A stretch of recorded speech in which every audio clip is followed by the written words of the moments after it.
want to hold, or I'll hold them, or whichever. I'll hold them. Oh, okay, cool. Yes. Hello. Hello. Hi. Hey, what's up? What up? Nothing much. We're Word. recording right now, just so you know. Okay. Yeah. Cool. Starting right away. Cool. I'm Brian. Nice to meet Hey, you nice to over meet the phone. you. I'm I don't Lily. think we've met in person. Yeah. I'm not sure. I think I've seen you at the skate park before. Yeah, I'm yeah, around yeah. sometimes. Yeah. Yeah. Hell yeah, sick. Yeah, right? I'm mad that the weather's like this today. I know. Holy I think it's, shit. 3 or 4 days of this godforsaken rain. Oh, no. Right? It's such a tease, dude. I know, but it's been nice to actually. I find myself a lot of the times not making art and just skating. So when there's too many nice days in a row, I don't get anything done. I feel that. I don't do really shit. feel that. It's a good balance. Yeah. So anyway, Yeah. fuck yeah. Yeah. Love it. Yeah. So just because we have a theoretical audience listening, do you want to tell us a little bit about the stuff that you do? Even though I know, but Yeah. Brian doesn't. Yeah, for sure. So, I guess I'm a artist in a lot of ways. Mainly visual art, so I do tattoos, which grew out of my passion for drawing. Yeah. And I like to paint. I recently got into graffiti more because I'm moving to Miami soon. Oh, no way. Yeah, I'm super excited for. And also I've been getting back into making music, which is really nice. What kind of music do you make? Mainly, like, I guess if that was the right term, it's mainly like chill electronic. Oh, very cool. So how did you? I guess what So you've been tattooing. I guess how did that get started for you? So I used to travel a lot when I was younger. So I did a trip out to Portugal, and I ended up loving it so much that I wanted to stay. And I was staying at a hostel, and there was this other dude there that was working there who was also into tattooing, and he just got his first machine. And I've been thinking about it for a while, but I think that was like the catalyst moment, because I was like, I need money to stay here longer. And there's somebody who could potentially be like a mentor, you know? So I got my machine, and I just started doing it. How old were you when you were traveling to Portugal?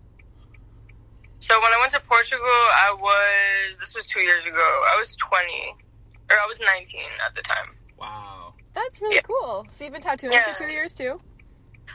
So I started like 19, and then I was doing a little bit, but I just got very serious about it probably a year ago.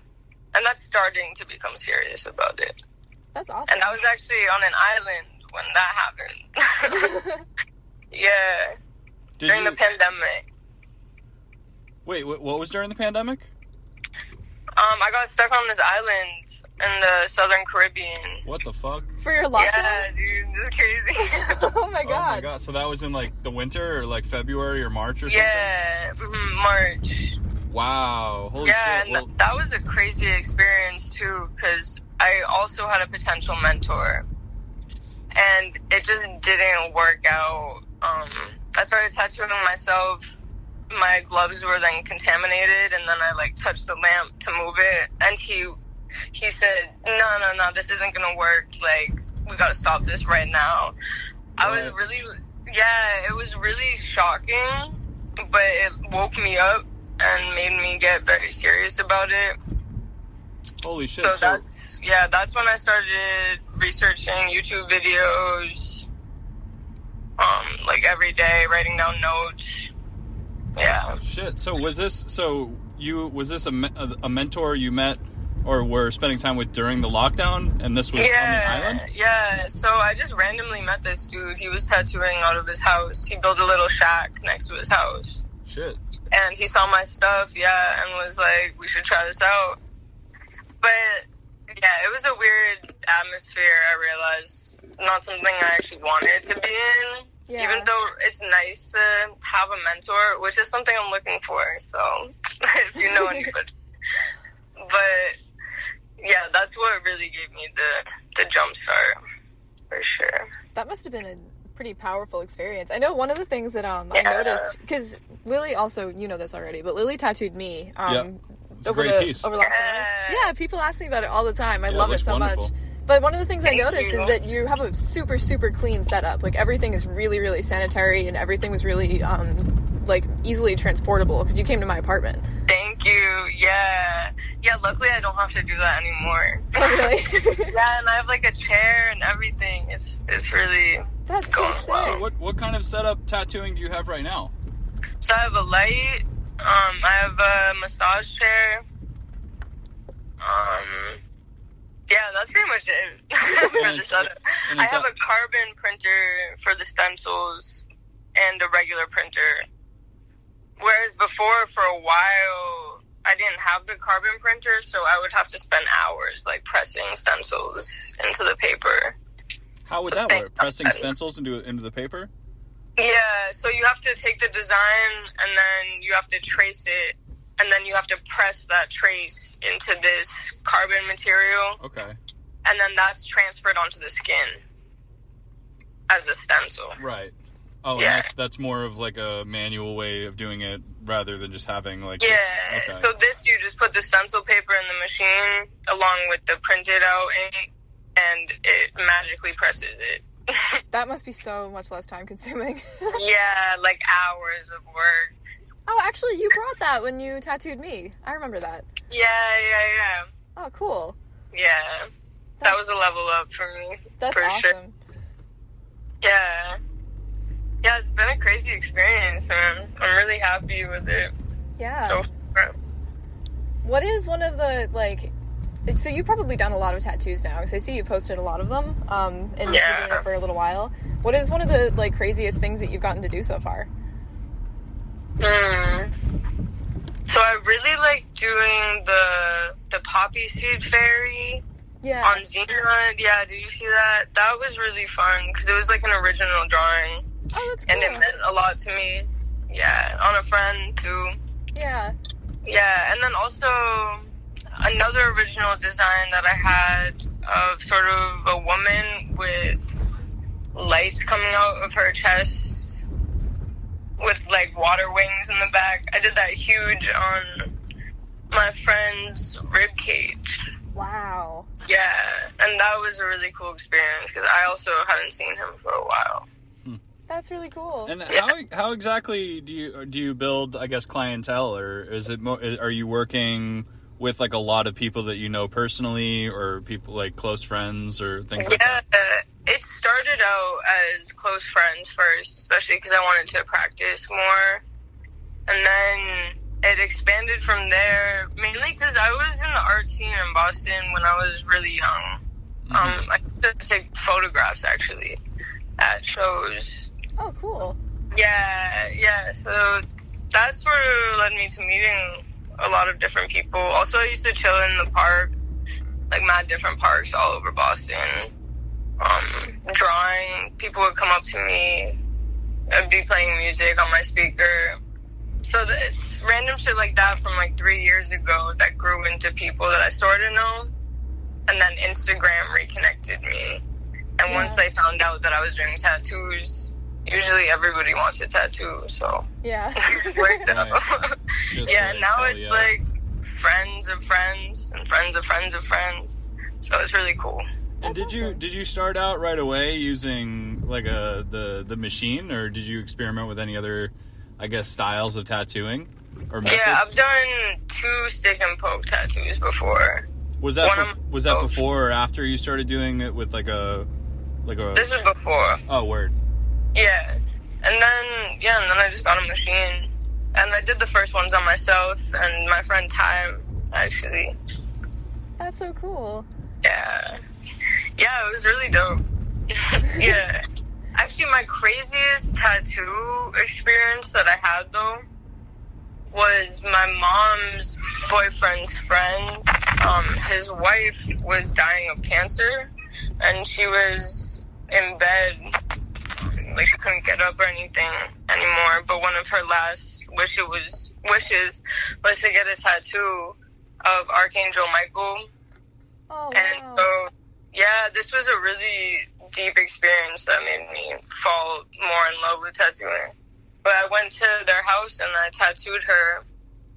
And yeah, a couple of weeks later she died. But it was really, like, meaningful for me to be able to do that for somebody. Yeah, that's incredible. Yeah, so that was definitely the craziest experience. And was this person was like pretty old? No, she was really young. She was really young? Oh, yeah, she had a little daughter. Oh, okay. Yeah, and, like, we had dinner and everything after in the house. Oh, wow. Yeah, it was really cool. So tattooing also brings me so many different places. It's really amazing. So now it's, like, I feel like I have to respect it and love it because of what it does for me, you know? Yeah, that makes sense. Yeah. It's cool because it seems like you are able to kind of have a more, I don't know what word I'm looking for. Like, it feels like there's a lot of emotion and a lot of meaning behind a lot of your work, and it's cool to be able to have that sort of connection with other people too, and share it with them in a way that's like they're giving you part of their body as a canvas, you know? Yeah, dude, there's a lot of trust involved in the craft for sure. That's awesome. Yeah. I guess one thing I'm also really curious about, like, is, I guess, have you had any, I guess, point where you've kind of reckoned with, like, you know, there are a lot of people, I guess, in tattooing or whatever, like, I don't know much about it, but they go through these, like, rigorous or, like, really, like, pain in the ass, arduous, long processes of, I guess, like, learning how to tattoo, or I don't know what exactly they're doing. Like apprenticing stuff? Yeah, I guess I'm kind of wondering, because, like, I don't think that that's really necessary for, like, many other kinds of art. You know what I mean? I think definitely the whole tattooing culture right now it's actually pretty nuanced. Yeah. And I think that they definitely keep it cliquey for a reason. Uh-huh. And in that way they make it really difficult to get in. And so sometimes they have you do, like, bullshit for 2 years. Right. And this is what I've heard. You know what I mean? And sometimes you don't even get paid, so you're, like, working at a shop For nothing. Not getting paid, setting up and cleaning up other people's stations and stuff. Yeah. And you definitely learn a lot, and you probably learn the art a lot faster, but I don't think you technically need that. Right. If you already have the passion for it. Like, YouTube exists, you know? Right. Yeah. Also, you can practice on you or consenting people. So, yeah, I'm actually really glad that I haven't done that route.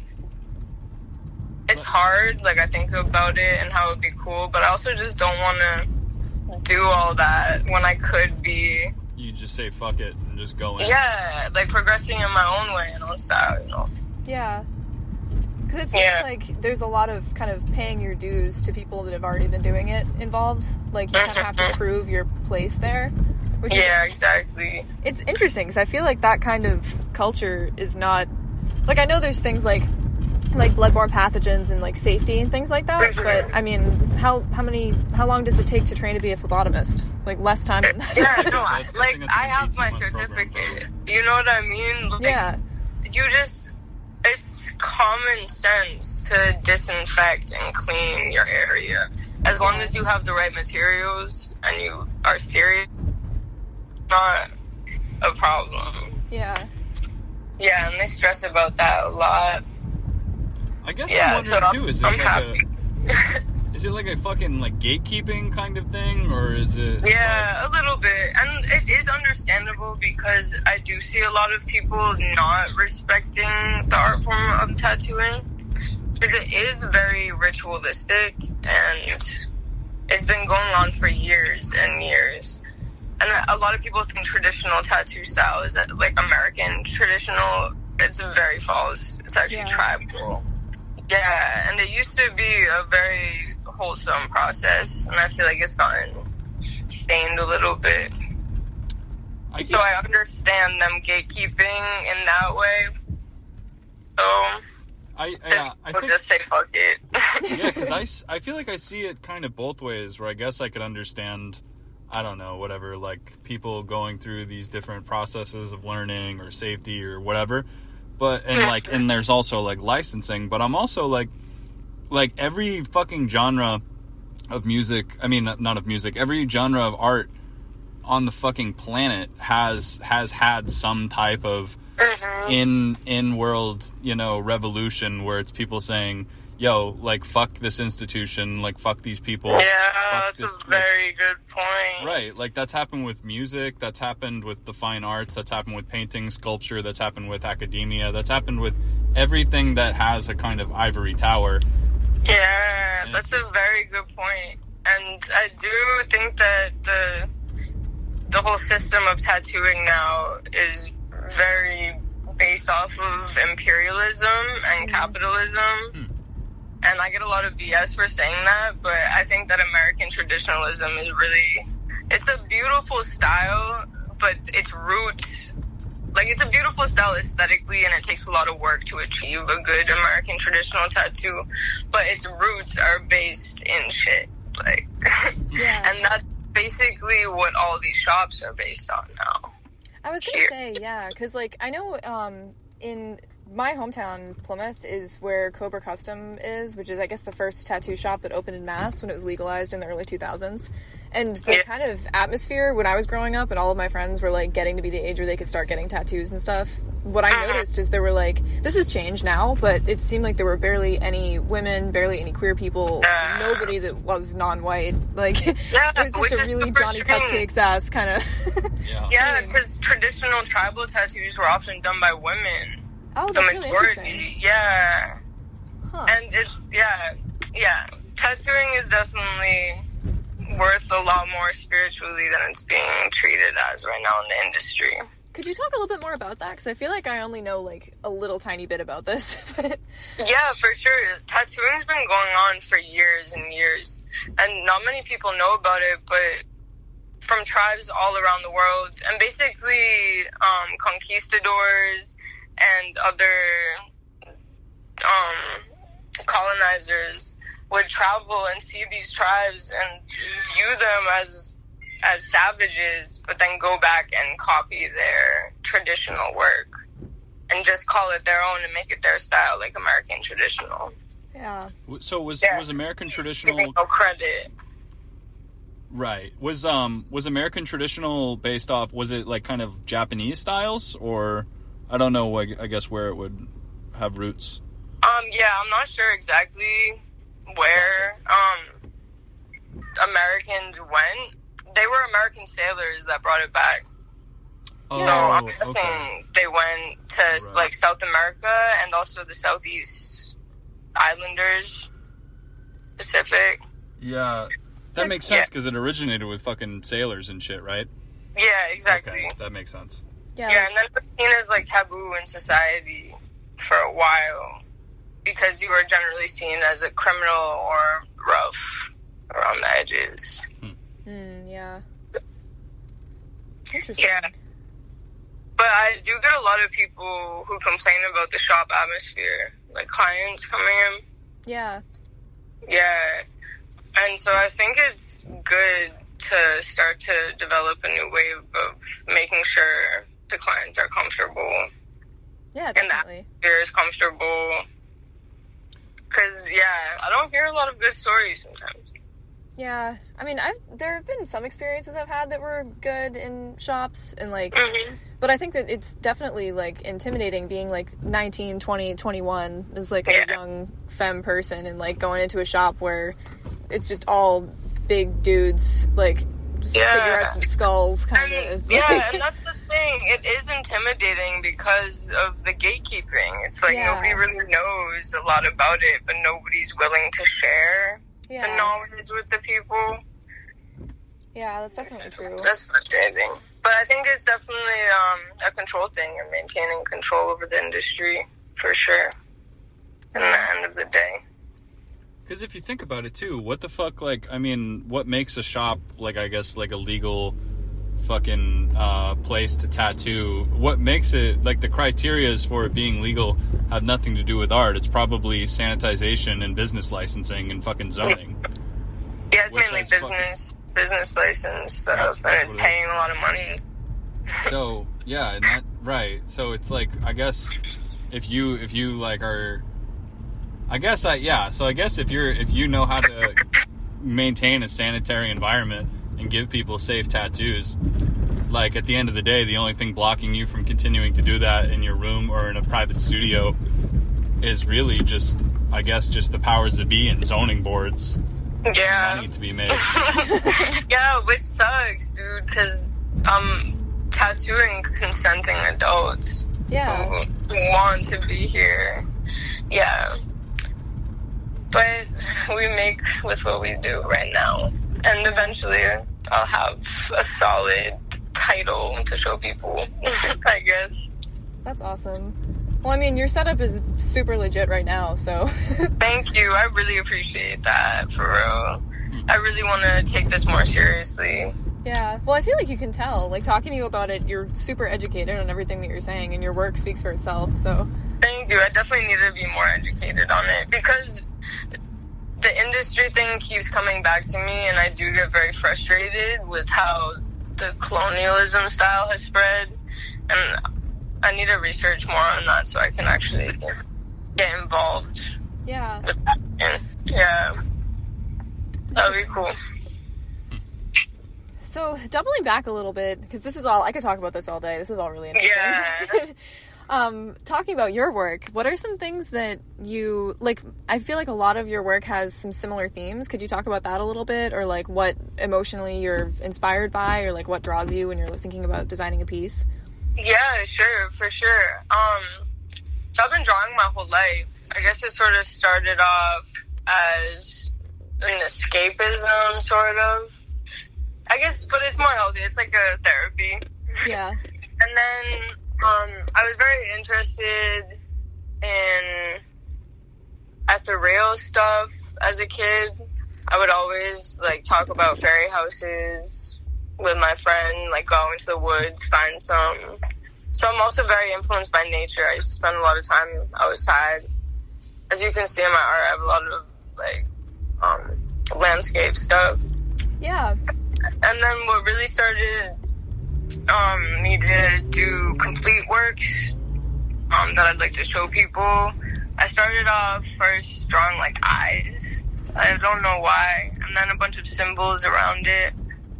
And then I went from eyes to faces. And then I brought more figures into it. And then I was also very interested in societal terms and sociology. And I actually was studying that for a little bit. So a lot of my stuff has a lot of that influence. That's cool. Well, yeah. I've also experimented with a lot of psychedelics when I was younger, so that probably helped a lot. Oh, that's awesome. I feel like the fairy stuff that you do is really neat. Yeah. I'm thinking right now about the one that you were talking about earlier, the poppy seed fairy that you did for Xena.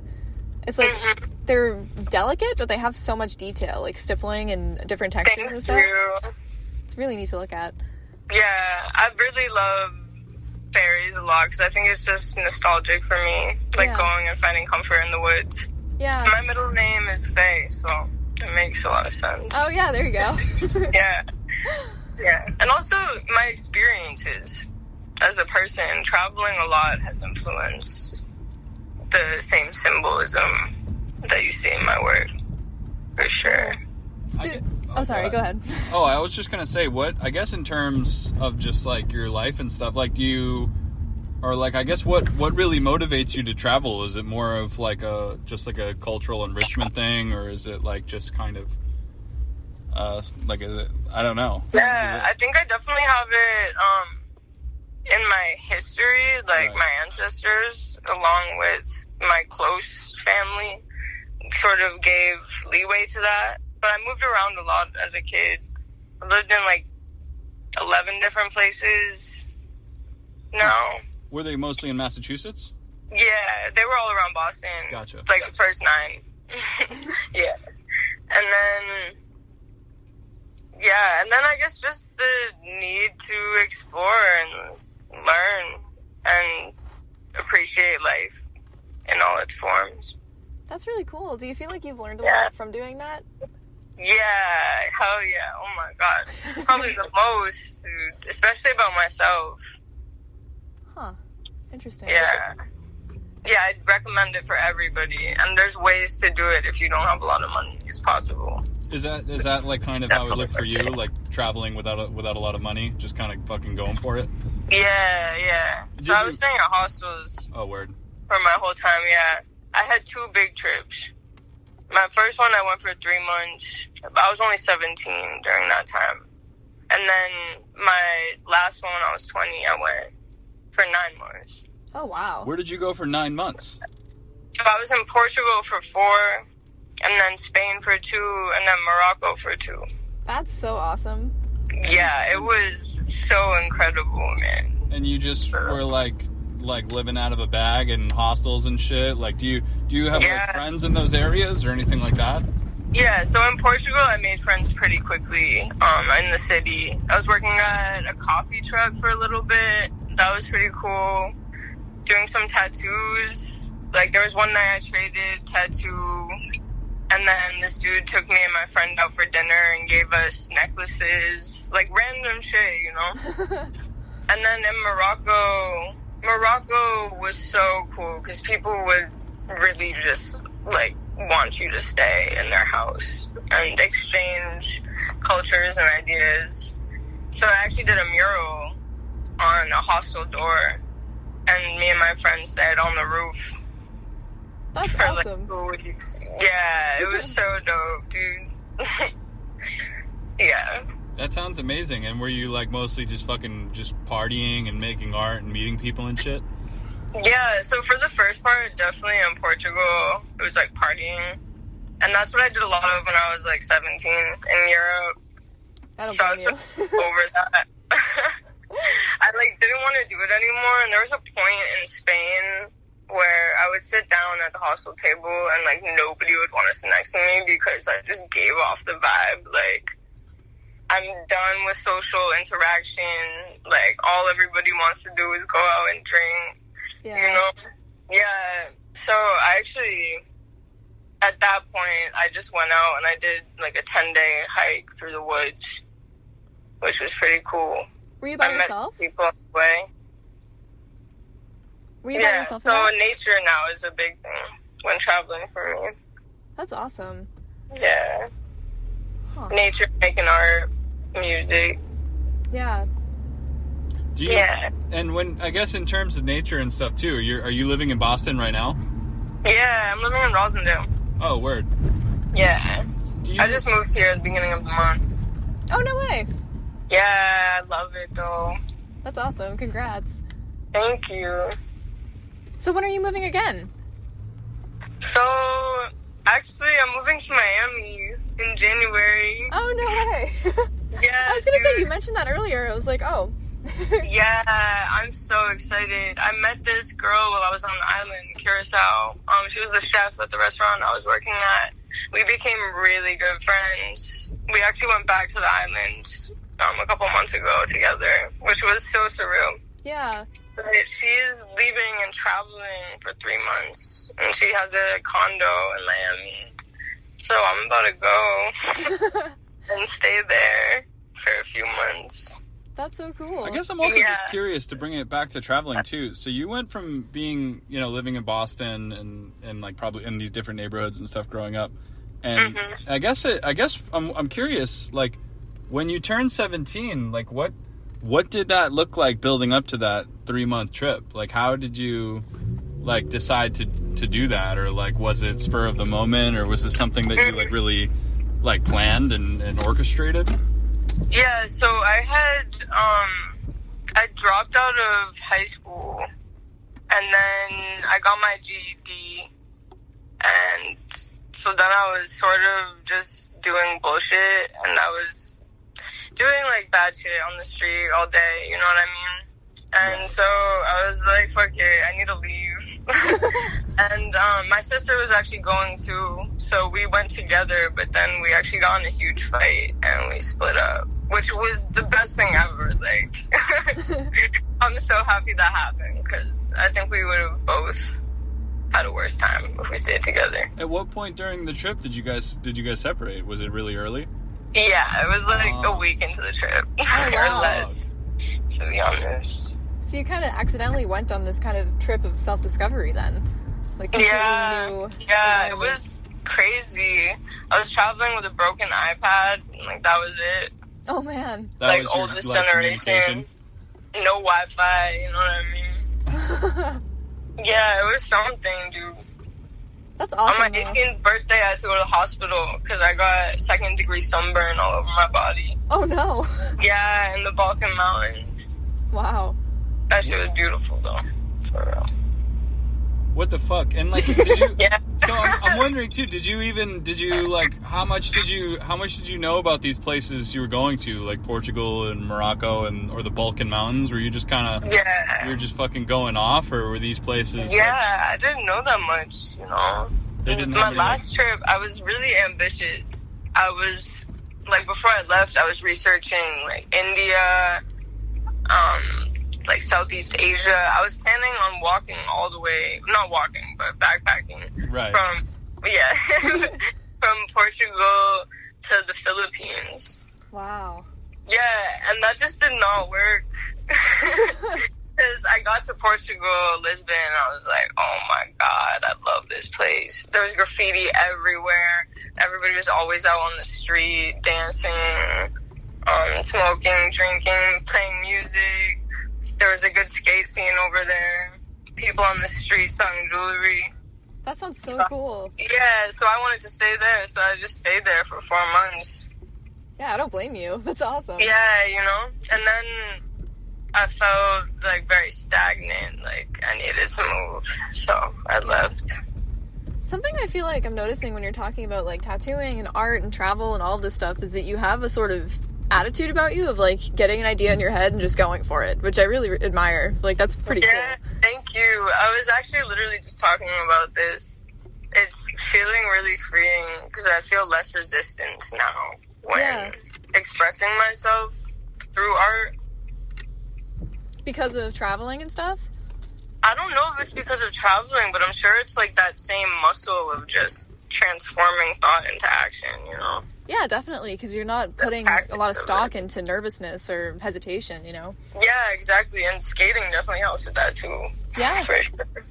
Yeah. So it's that fear thing, I guess. It's eliminating fear so you have enough energy to focus it right. Yeah, that makes sense.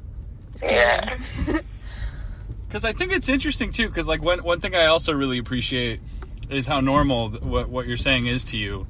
But, like, I'm sure you could also appreciate the fact that there might be someone listening where the idea... Okay, so, like, let's think about it like this. There are people who are fucking terrified to even begin to plan to get a regular tattoo. Yeah. That's like a small ass thing, like on their ankle. And plan a weekend trip to Maine. Yeah. But you, I guess, I think it's interesting to note about you that you are just fucking you are learning how to tattoo, or you're a practitioner of the tattooing art, and you're like totally comfortable just jumping into fucking Portugal. I guess I'm just kind of like, those are like really huge details about your personality that would be totally fucking foreign to like a lot of, I guess, just the regular person. Yeah, and like I feel very blessed for sure, and I think that's why I do it a lot of the times, is to let other people know that it's possible and it's not worth it to just be scared, you know? There's so much out there, and like you can do it, for real. And it's totally chill if you don't want to get too much into it, but like I know you said that you were like kind of bouncing around in Boston, and you weren't really maybe you weren't really happy with what you were doing. Like, do you feel like whatever was going on at that point in your life, do you feel like there was even a kind of fearlessness or abandoned, like reckless abandon that you were experiencing at that time, that like you, like how did that transition? So I think definitely like my forced independence gave me confidence, like a lot, because I sort of had to. And it also helped me adapt, so I knew that I'd be comfortable in any situation, which transformed into me being comfortable within myself in any situation. Yeah. And I definitely would say I have a strong connection with like God or the universe or whatever you want to call it. I don't even know what to call it, but I often pray in my head throughout the day, you know, send good thoughts, all of that, and it's returned back to me when I'm traveling. So yeah, it's made me believe that like my faith in everything is okay is a reality, and everything is okay, you know.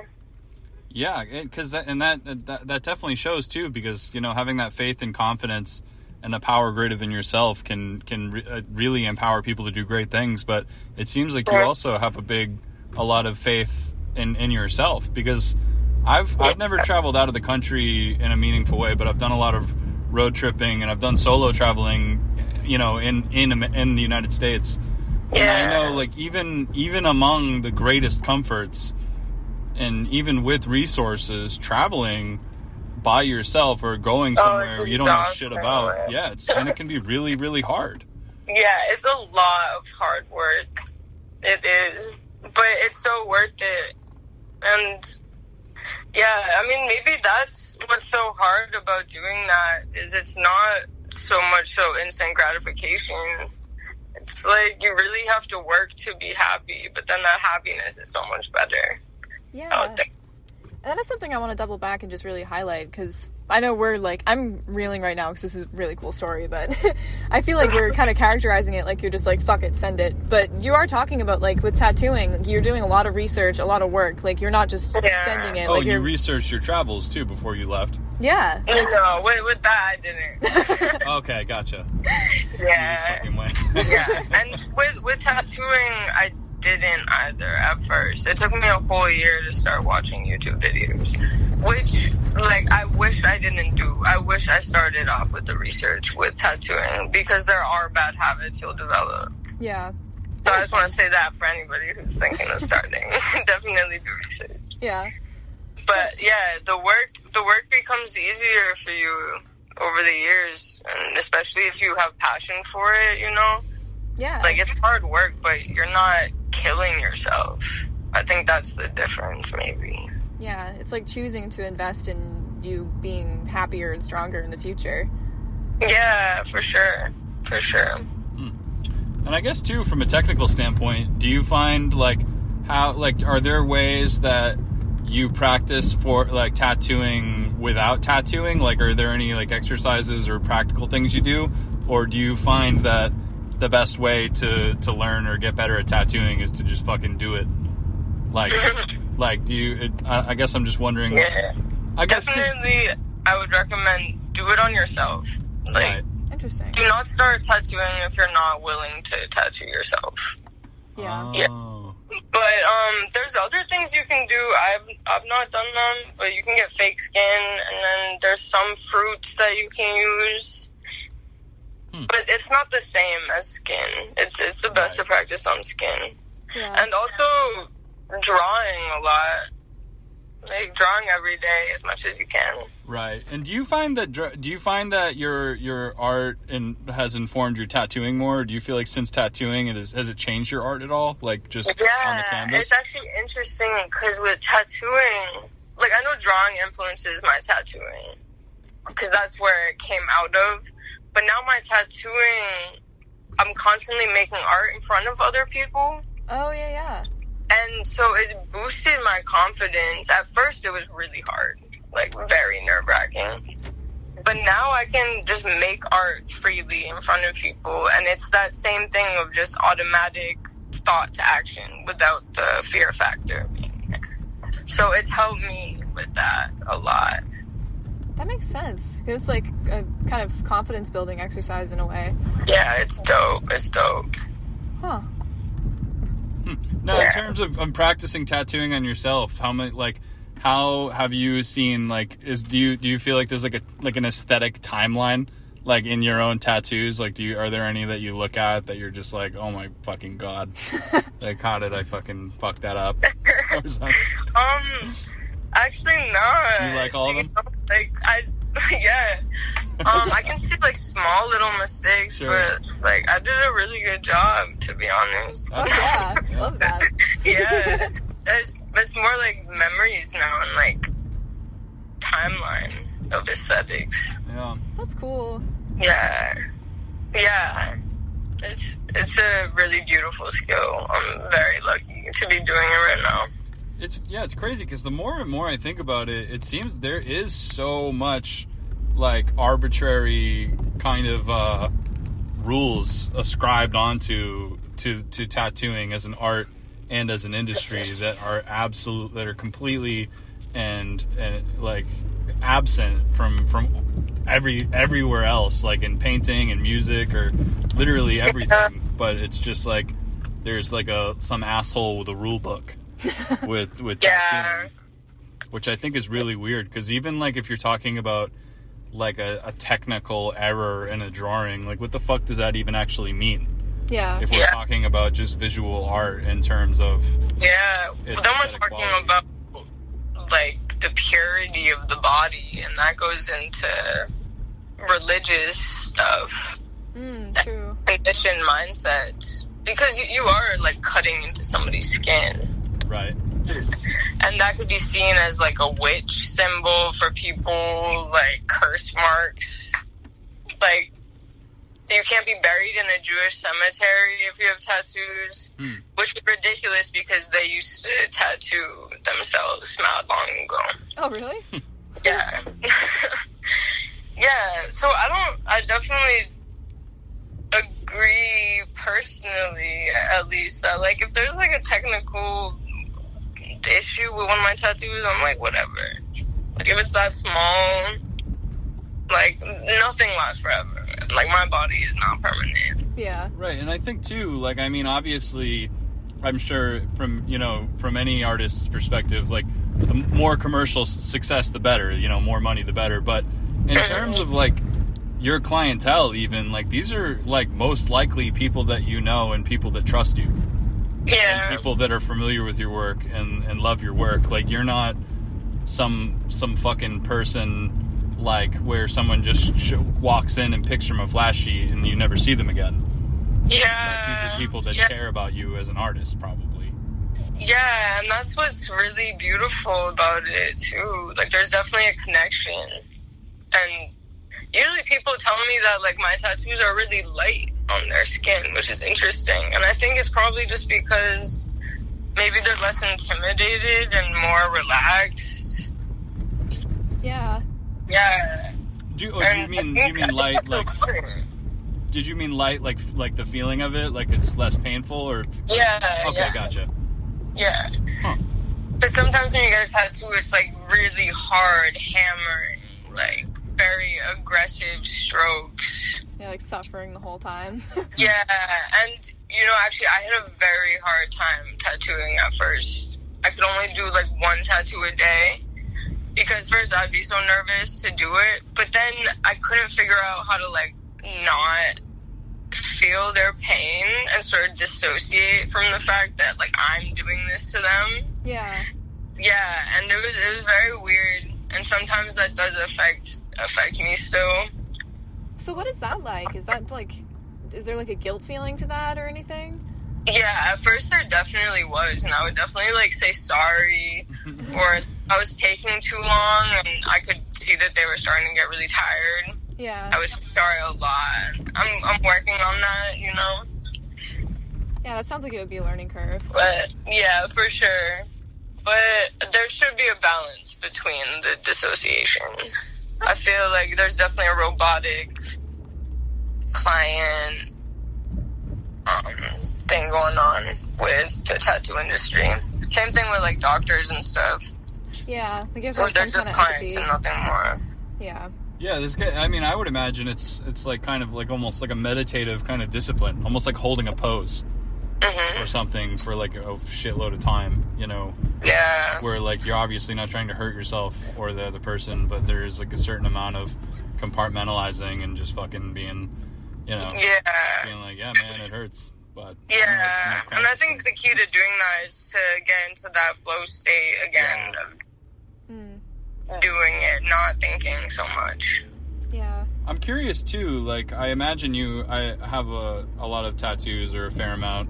Now do you find like what, I guess I'm curious as to what you look for in a tattoo artist or in a piece, like when you are like just getting a tattoo, do you approach an artist with a specific idea, or do you see an artist's work and just want their art on you, or like do you? I guess I'm wondering. I guess what you see in the people you get your work done from.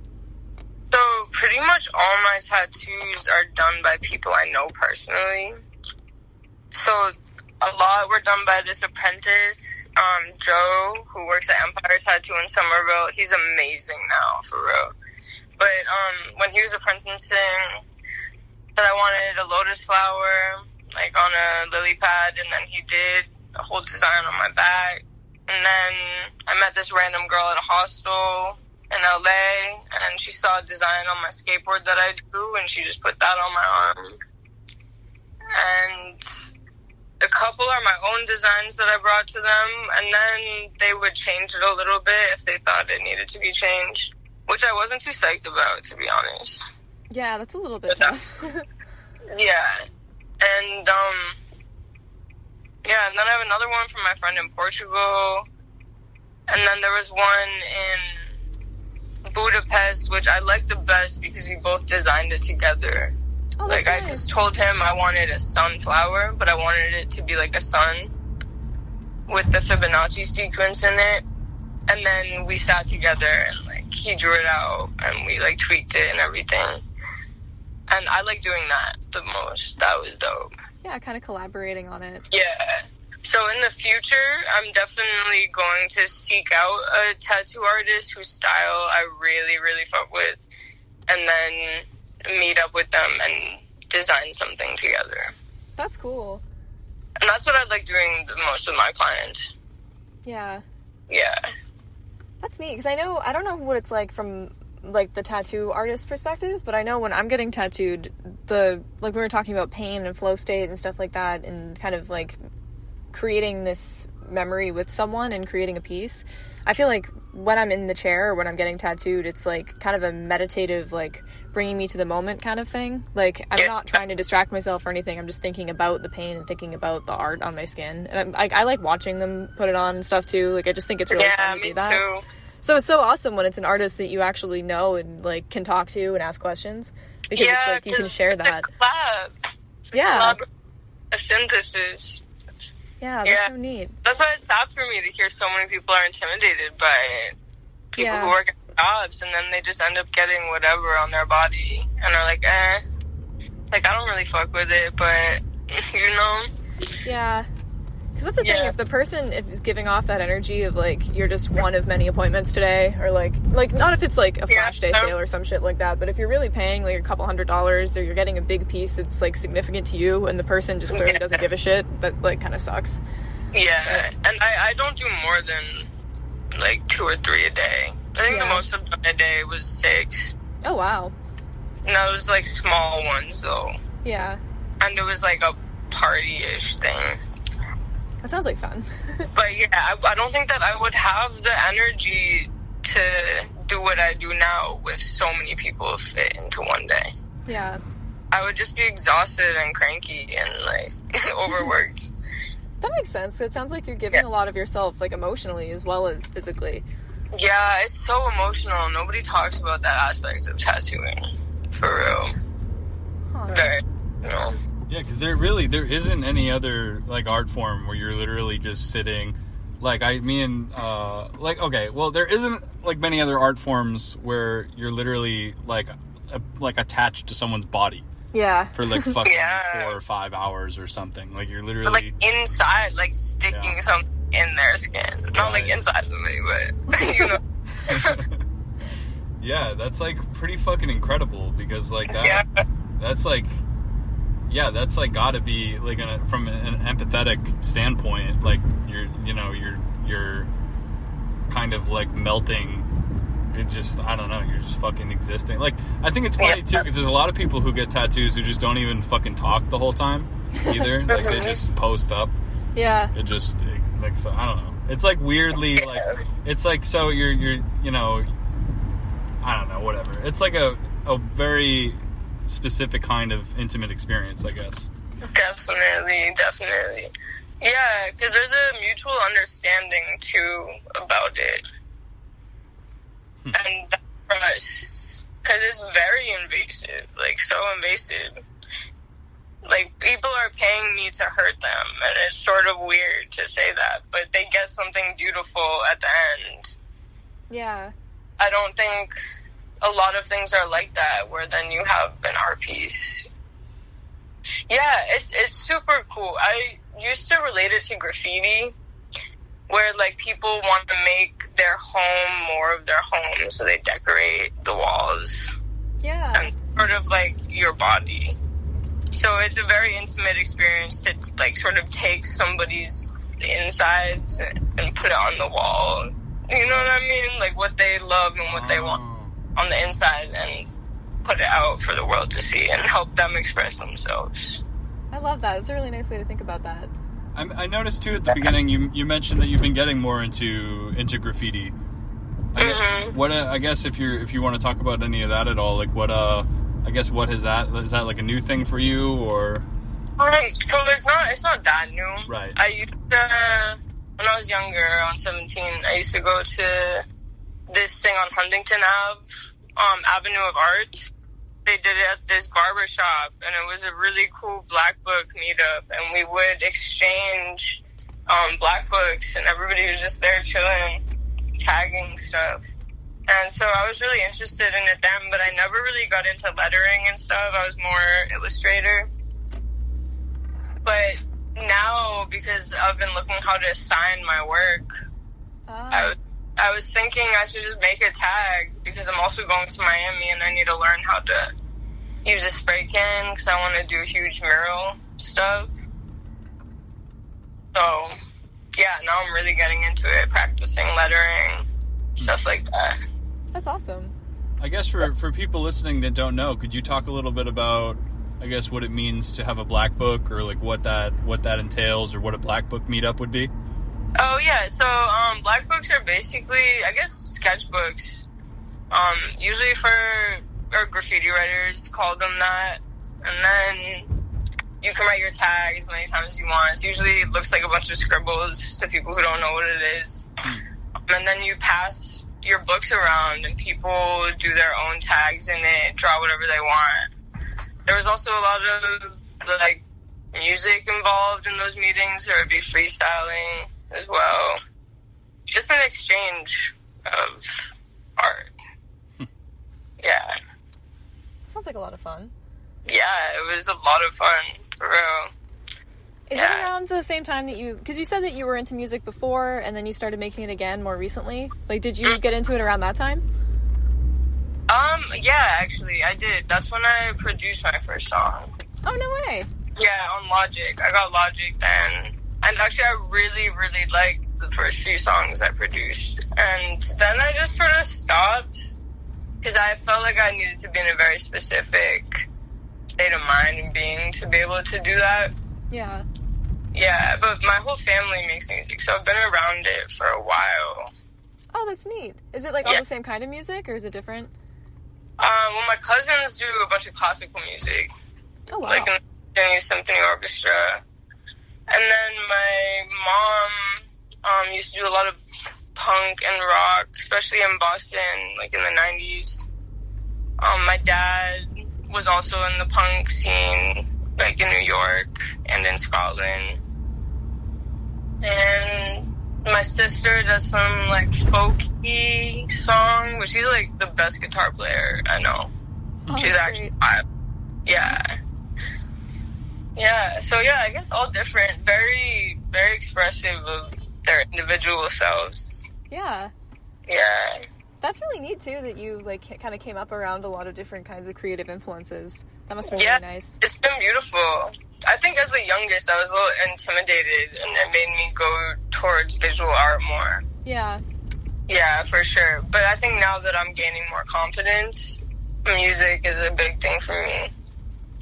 Because it feels sometimes better than making visual art. Yeah, like a different part of your brain.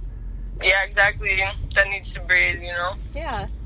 What kind of... Are you working on any projects right now that you want to talk about with music?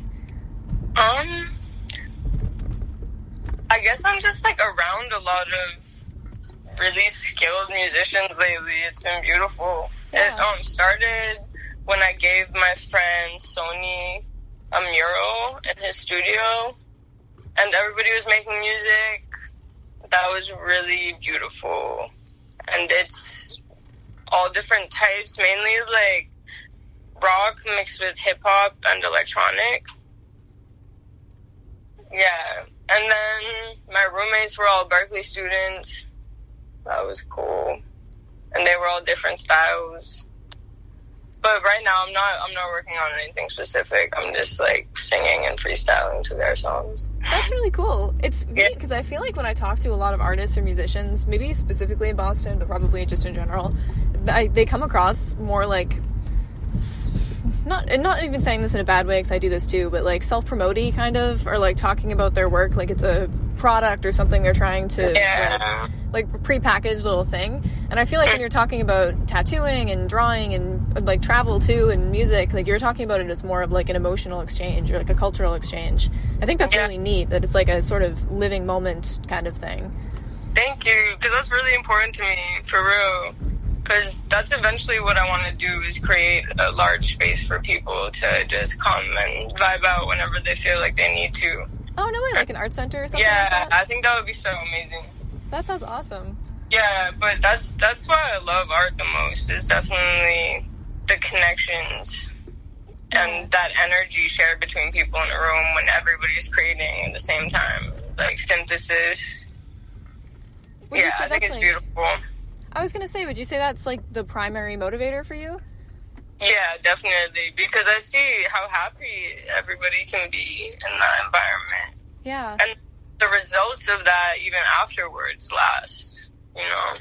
Yeah, that's true. Because it seems like almost all of the experiences you're talking about, I feel like there are a lot of artists who maybe really thrive in solitude or working on their own, or there's a lot of people who retreat away from their community and away from their circles to make things. But what I'm hearing from you is kind of the opposite, like where it seems like you really, really thrive, you know, working closely with people or being around people or, you know, kind of absorbing. Yeah, so I think I started off when I was younger, I was always alone drawing. And I think it just, like, became evident that, like, that was not it for me. Like, I was definitely creating some unique stuff, but it felt so much better to be in the same room with other people making as well. Like, it could be very independent, like, does not have to be collaborative, but I don't know, definitely more community. Yeah. Yeah. Definitely feeds my soul more, I guess. But obviously, like, I need space alone. Yeah. That's very important. I can get drained sometimes. What does that time look like for you? Like, is it like what I guess what recharges you as somebody who's so like extroverted and making so much art that involves other people? I guess what do you have to do to get back to that? So lately I've been doing exercise. That's been really helping me just keep a clear state of mind. Also reading. I've been doing a lot of reading lately. Trying to go for walks. Nature again is a big one. Yeah. Yeah, I love going into nature alone. That's one of my favorite things to do. Oh, that's awesome. I can be so grounding, I feel like, for me to be like going on walks in the woods and being near like water specifically, because I grew up in a beach town. It's like very helpful for my state of mind. Yeah, the beach. Yeah. So nice. Huh, that's really cool. But also, I had to definitely watch who I'm extroverted around so I don't get drained out to a point where I feel like I need to fully recharge because I'm dead. Yeah. I felt like I had to do that a lot these previous years, and I feel like only recently have I been able to set good boundaries for myself so I'm not exhausted ever, and I always have the energy to create. That makes sense. Those kinds of interpersonal boundaries are really important if you're sharing so much of yourself. Yeah, it is really important. I'm not saying that, like, people have bad vibes or whatever. Like, everybody's doing their own thing, but just to listen to yourself and know what's good for you and what's not. Yeah. Has there been anything about, like, the last year or so, like you mentioned, that has led you to feeling like you need to do that more? Yeah, because I've like experimented with drugs a lot my whole life. Started when I was really young, and this past year before I went to the island, like, I was doing some really bad stuff, like, and I just needed to get out of that. And, you know, I have really amazing friends, but sometimes you need a little space from these types of environments, especially if it's hurting you in such a detrimental way. And so that sort of, like, knocked me in the head about that. Yeah. Yeah, but it made me even realize, you know, like, I need to separate myself now so I'll be able to have this infinite energy source later to be able to give what I have, not more than what I have. Yeah. Yeah.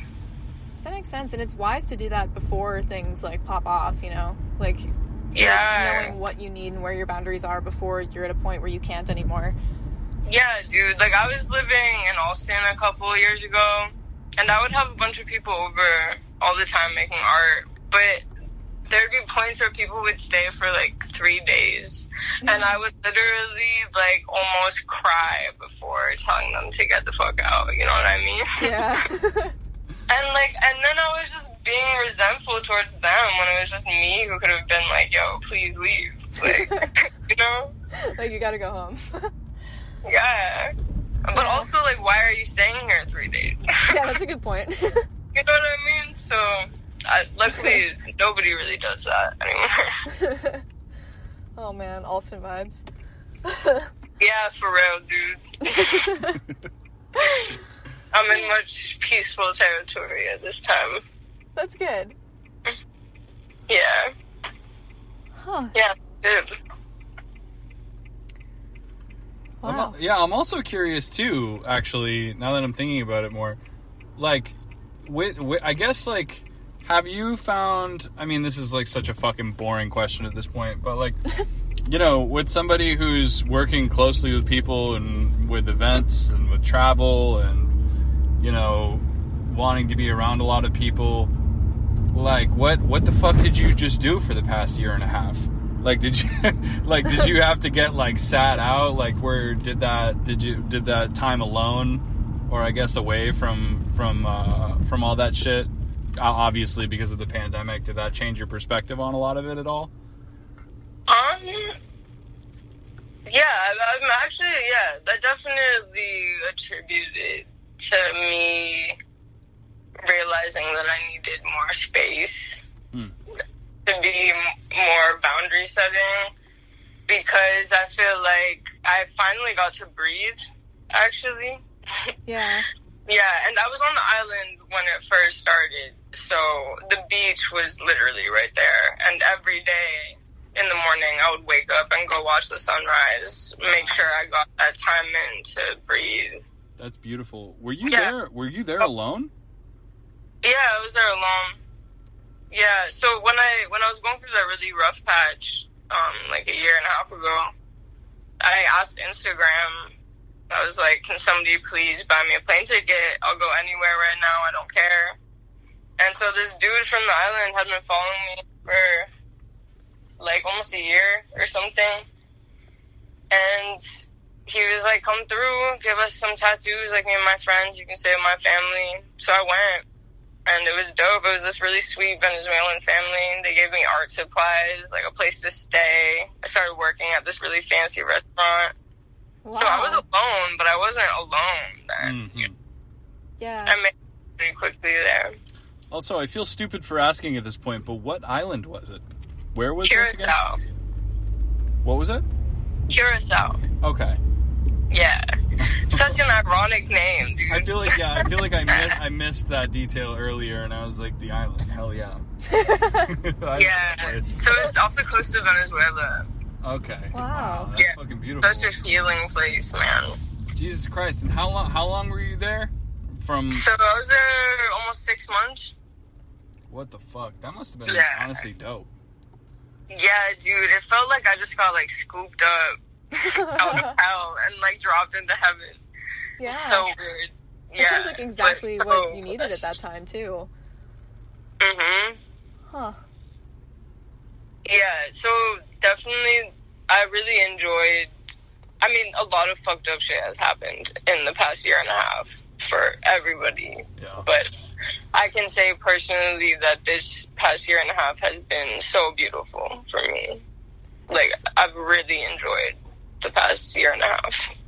I was going to say, it's so crazy because I feel like the more interviews that we're doing and we're asking people about coronavirus or even just people that I know that I'm friends with, it feels like everybody had that experience, that it was fucking insane and horrible, and some people know people or have relatives that passed away, and it was like a horrible time, but also everyone went through this almost like near-death experience, kind of formative period of analyzing everything and weighing the pros and cons of their lives.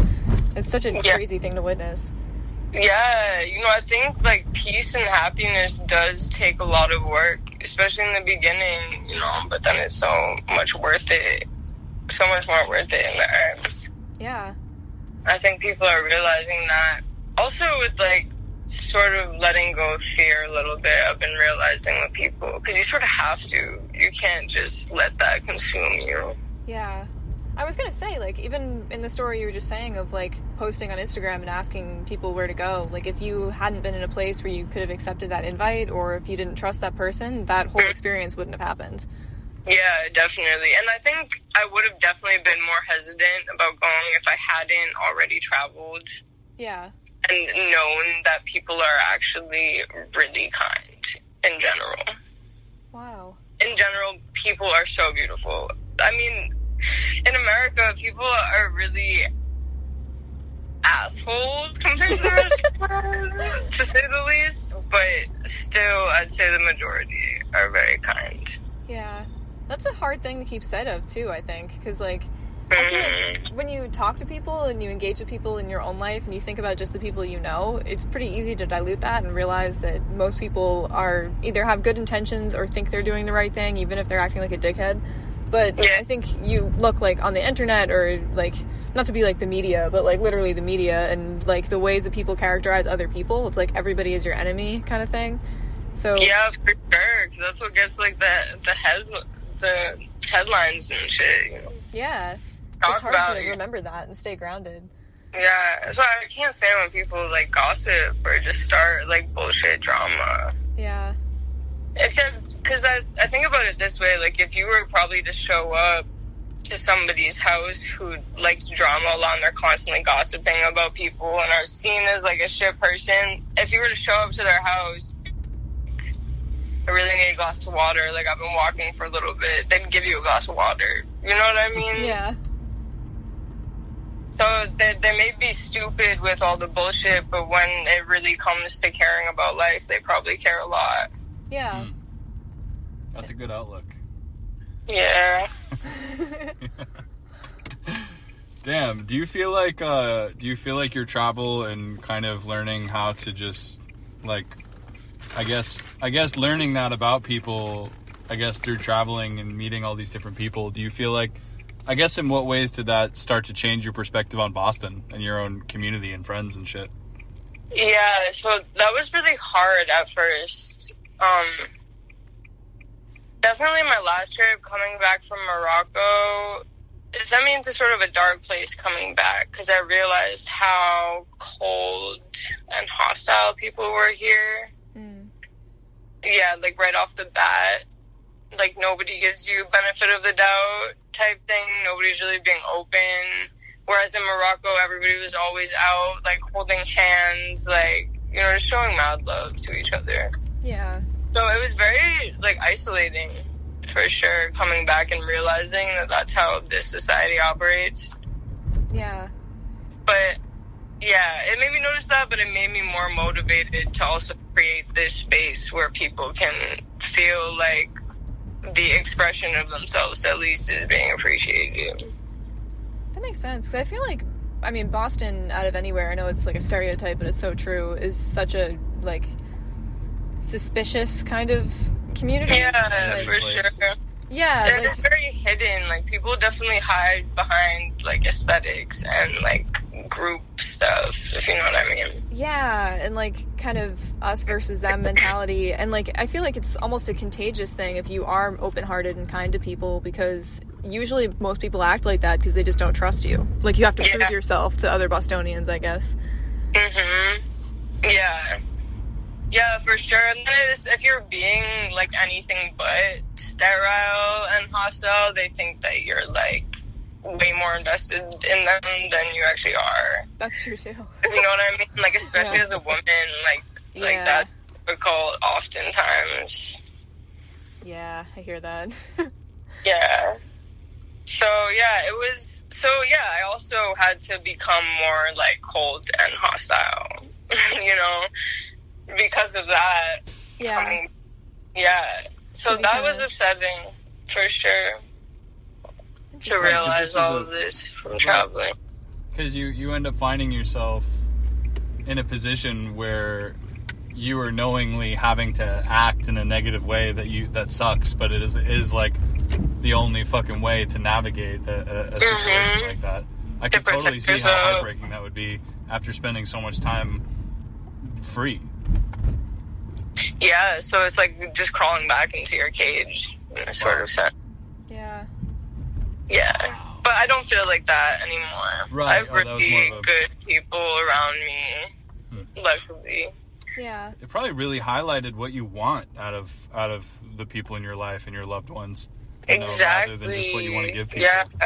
And I think traveling helped in that sense a lot too, because, you know, I'm traveling with minimal stuff, so I basically destroyed, you know, like, everything that I was.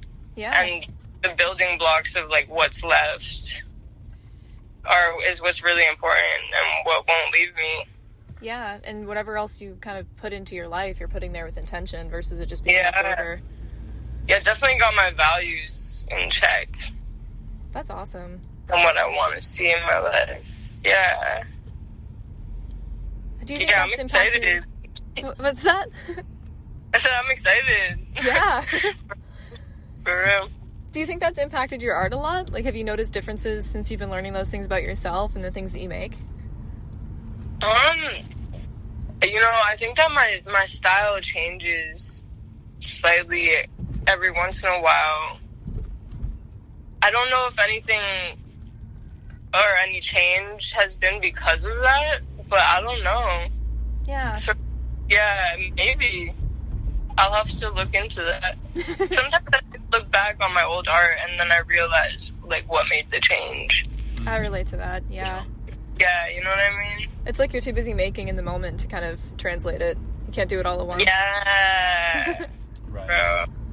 That's how it should be, I guess.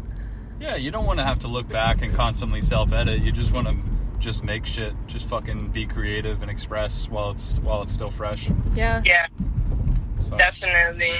Leave it up to the art historians that aren't born yet. I definitely think, though, like, me wanting to make a community where people can make art, like, that factor has been helped by wanting people to be more open or helping people be more open if they want to be. Yeah. Yeah.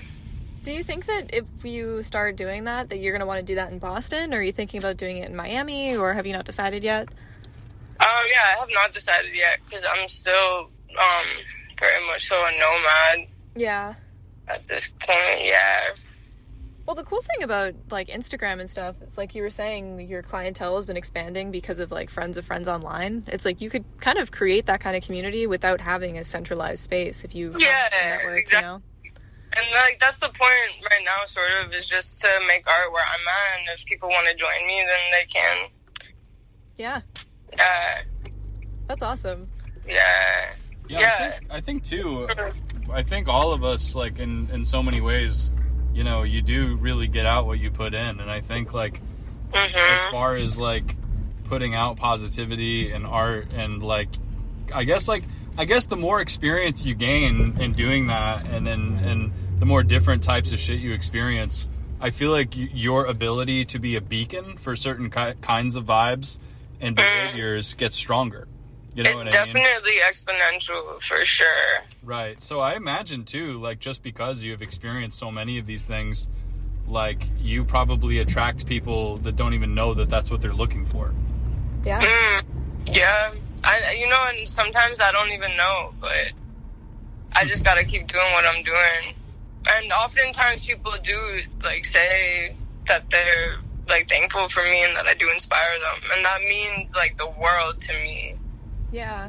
So that people are gonna experience, like, these states of happiness and or confidence in themselves. Like, that means a lot.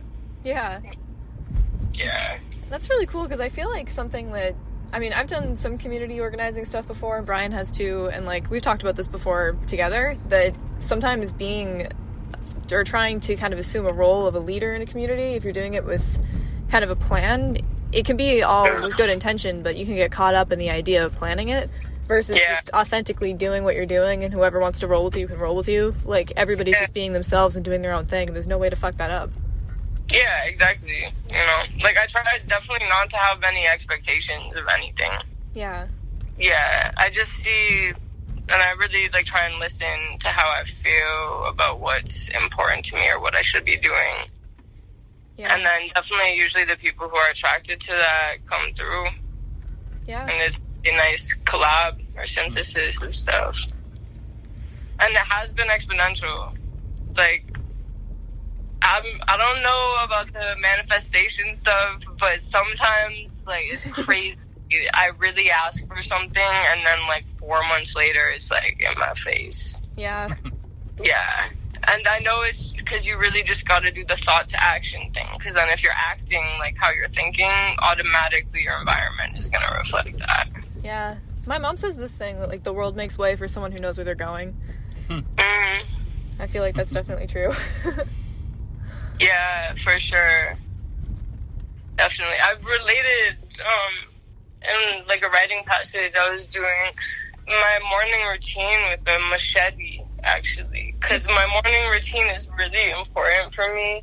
Like, stretching and making tea and taking a sec to write and read. Yeah.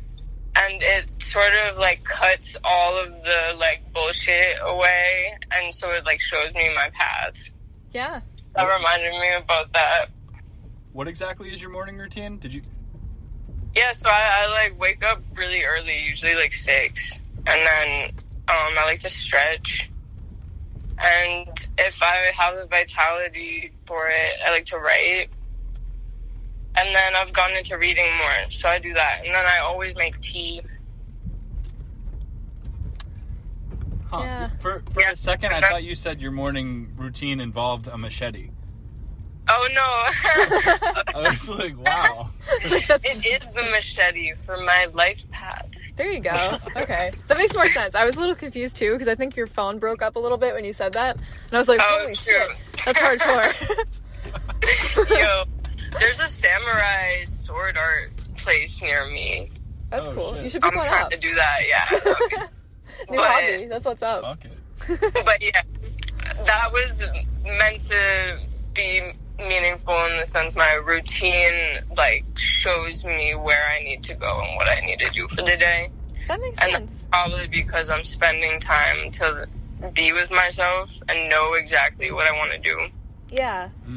So that is the path. And then it's even more beautiful when other people's paths come into contact with mine. Yeah, because you know it's authentic. It's not based on any kind of circumstantial shit. Exactly. So I love living life like that. Wow, that's really cool. That takes a lot of discipline, too. Yeah, I'm working on it. This is pretty recent. Yeah. That's awesome, though. Thank you. Huh. Fuck yeah. Well, I gotta say this entire I can't say that I knew that much about you before this interview, but like this I don't think I had any expectations, but everything I know about you now I did not expect at all. In a cool way, like definitely. I get that a lot. Really? Yeah. I bet.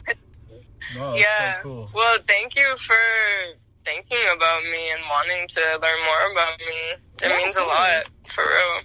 Dude, yeah, I think one of our biggest criteria for what we look for in people to come on here is just people with really, really interesting stories to tell. Because I don't know, in terms of tattooing, we could have walked into any fucking shop in the state and found some asshole that knows about American traditional tattooing. Yeah, right. But we definitely couldn't have just walked into a place and found you. Yeah. You know? Yeah. Wow, thank you. Yeah, I'm really happy our paths have crossed. Yeah, absolutely. And thank you for being so open, too. Because, like, I think we've talked about this before on the podcast, but one of the biggest things, like, the main reason we're trying to do this is, like, rather than just doing interviews, like, kind of like, this is my art, you can see me at this gallery, here's my Instagram, blah, blah, blah, blah, blah. It's supposed to be kind of like the same energy as if you were at a show or something, or collaborating with somebody on a piece or a mural and just shooting the shit with them about what they do and why they do it. Like, that's a really hard energy to tap into with people. So I really appreciate you totally bringing it to the table. That was great. Being open. No, but I was really nervous because this is, like, interview I've done, sort of, you know what I mean? That's like, awesome. Yeah, and so I thought it was going to be just, like, questions and stuff. So I was a little nervous, but I'm glad that it's been so open-ended and conversation-based. Yeah. Because it's a really nice balance. That is what we go for, 100%. Yeah. You guys are doing a really good job. Thank you. It's great feedback. Yeah. For real. Ooh, fuck yeah, dude. And I was going to message you about this too, but I'm broke right now. But very soon, I was going to hit you up and ask you if you wanted to tattoo me while we did this. And then I was like, that might be a lot. But in the future, I'm going to. That would have been sick. Yeah, definitely, dude. Whenever. We could design something together. That would be dope. That would be awesome. Yeah, that'd be really fun. Yeah, that would be so cool. Cool. Oh my god, hell fucking yeah. So where, I guess too, if we're going to direct the listeners, where would they find you? Just on Instagram or? Yeah, Instagram's the best place for me now. And then I have a link in my bio, which leads to my website, so you can buy prints if you want. And then there's also a booking page where you can give me a little insight about what you want designed. And then I do deposits now. Nice.